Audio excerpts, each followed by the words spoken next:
This is Hino's Sport, bringing you that heat and that fire. All right, we're going to talk about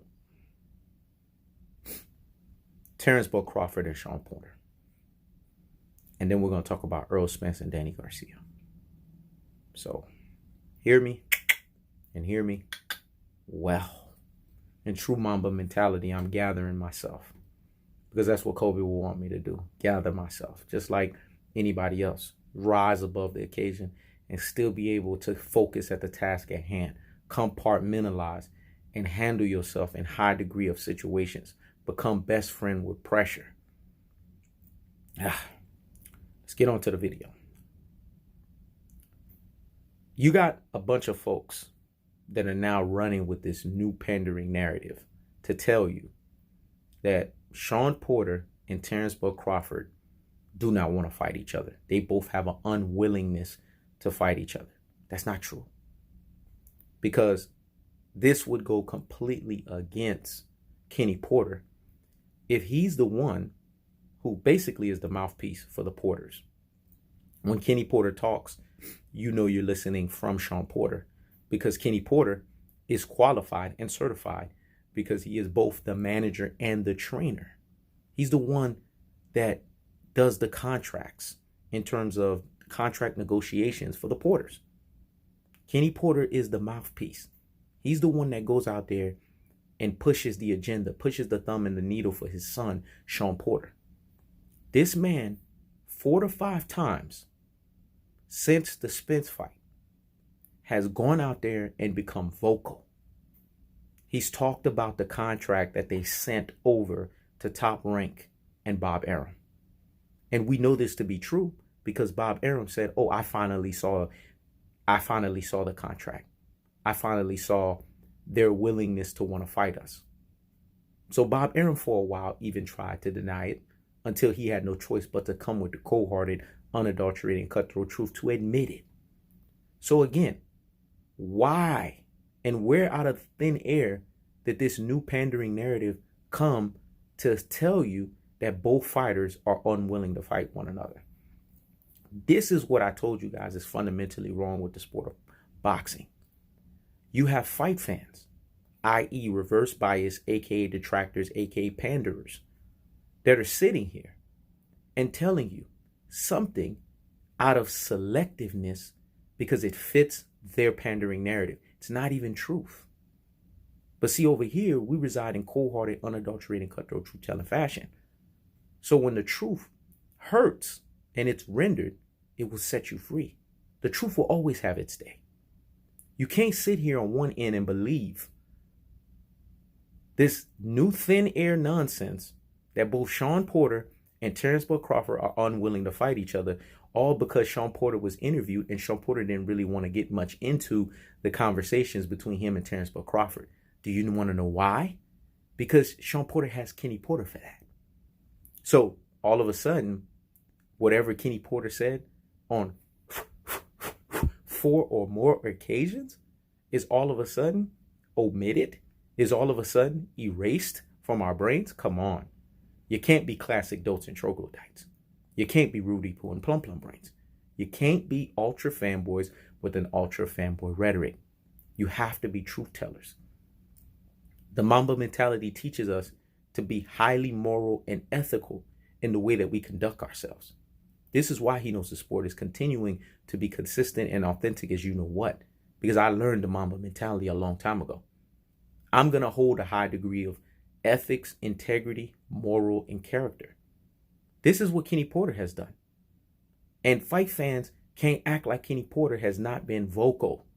He was even vocal at the Danny Garcia and Ivan Redkach fight. Matter of fact, that's 5 times that Kenny Porter has talked about this. Because they asked him about Crawford and Porter. And he said, go listen to that interview, which that was just this weekend. We sent them a contract. We've been vocal about wanting to fight. They've been the ones that's been mute. So again, who are we going to listen to? This new pandering narrative by, i.e. detractors, aka reverse bias, aka panderers? Or are we going to listen to the goat's mouth himself, Kenny Porter, who is basically the mouthpiece of Shawn Porter? Bottom line is this. Budman fans, i.e. Terrence Bud Crawford fanboy man crushers, don't want to come to the underlying truths that Terrence Bud Crawford is doing this. And see, I'm doing it in the worst variation because that's what it is. Barking like a chihuahua behind the damn fence. That's what he's doing. He's blatantly and clearly ducking Shawn Porter. He doesn't want the free smoke and he doesn't want the fade. And here's the fundamental reason of why. Because Bob Arum, Bo Mack, and Terrence Bud Crawford knows win, lose, or draw, he's not going to be the same fighter after fighting a Shawn Porter. He's going to be beat up, he's going to be battered, and he's going to be bruised. Let me say it again. He's going to be beat up, he's going to be battered, and he's going to be bruised because Shawn Porter, out of the Porter pride, and that's what I'm going to call it, he refuses to be outboxed. And he will force you into a dogfight to where you're going to have to stay in the phone booth with him. And we know, based on the intel we had in the Mean Green Machine or the Green Bean Machine, in the intel we had in the Gamboa fight, in the intel we had in the one-legged Jose Benavidez fight, that Terrence Bud Crawford is not durable enough to sustain a full-on onslaught of a 12-round phone booth fight against Shawn Porter. He knows this, fundamentally. He knows this deep down. And this is why he has the reluctance to fight Shawn Porter. And if Budman fans, Terrence Bud Crawford fanboy man crushers are being real with themselves, they would tell you that truth. But they don't want to do that. Now they're running out of thin air with an all-time new low pandering narrative. And what did I tell you guys about pandering narratives? They have a ceiling cap. Once they come up, they must come tumbling down. Let me say it again. Pandering narratives have a ceiling cap. Once it comes up, it must come tumbling down. And here's the funny thing about it. As I'm talking right now, Shawn Porter just called out Terrence Bud Crawford to confirm what Kenny Porter's been doing. So now, this all-time new low pandering narrative of, Shawn Porter and Terrence Bud Crawford, they have an unwillingness to fight each other. Higgity damn hush. Because as I was talking right now, the breaking news is telling you that Shawn Porter just himself confirmed what Kenny Porter was doing, because Kenny Porter the whole time obviously was talking with his son to find out, hey, what's up, man? Do you want to fight this guy? Kenny Porter's not acting out of his own volition. He's obviously having conversation. But what classic dotes and troglodytes, Rudy Poo and Plum Plum brains, ultra fanboys with the ultra fanboy rhetoric don't want to tell you is that Shawn Porter was too busy having a newborn son. Shawn Porter was too busy getting married. Shawn Porter's too busy doing his PBC gig job.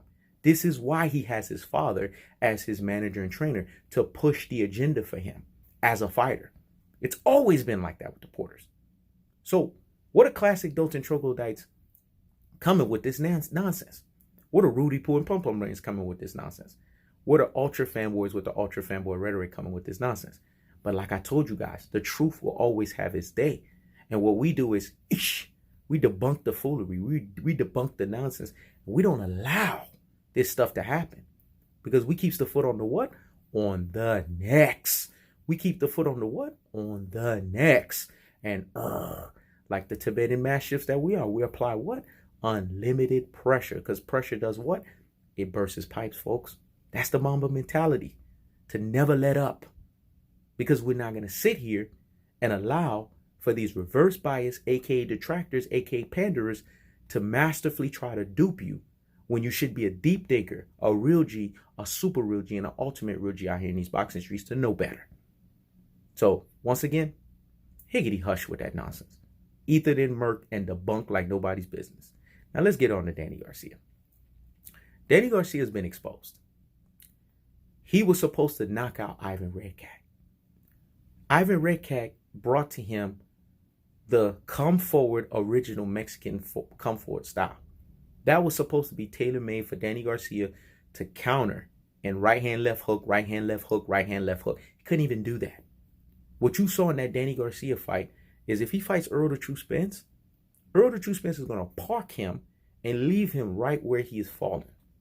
Manny Pacquiao will lump him up. He's not ready to fight any one of these fighters. Now it's being told that him and Errol the True Spence are the next fight. If that's the case, Danny Garcia, RIP to your 147-pound career. Let me say it again. Danny Garcia, RIP to your 147-pound career. Your career is done. Because Errol the True Spence is going to punish you and stop you via the tactical aggression, technical punching placement, and body snatching work, the levying onslaught of the punishment style. You guys have to understand phonetically how boxing works. Errol the True Spence style is tailor-made to expose Danny Garcia. Because Danny Garcia, in his truest iteration of a fighter, is a second-tier welterweight. He's flawed. He's flat-footed. He doesn't let his hands go. And he's very predictable in throwing the right hand, left hook. You can't be that kind of fighter being presented in front of Errol the True Spence, because Errol the True Spence is going to dog walk him. Have you guys heard the term dog walk? That's what Errol the True Spence is going to do. I told you guys, there's first tier welterweights, there's second tier welterweights, and then there's what we call third tier welterweights. Errol the True Spence is the first tier line welterweight because the man doesn't have any weaknesses. Danny Garcia has too many weaknesses.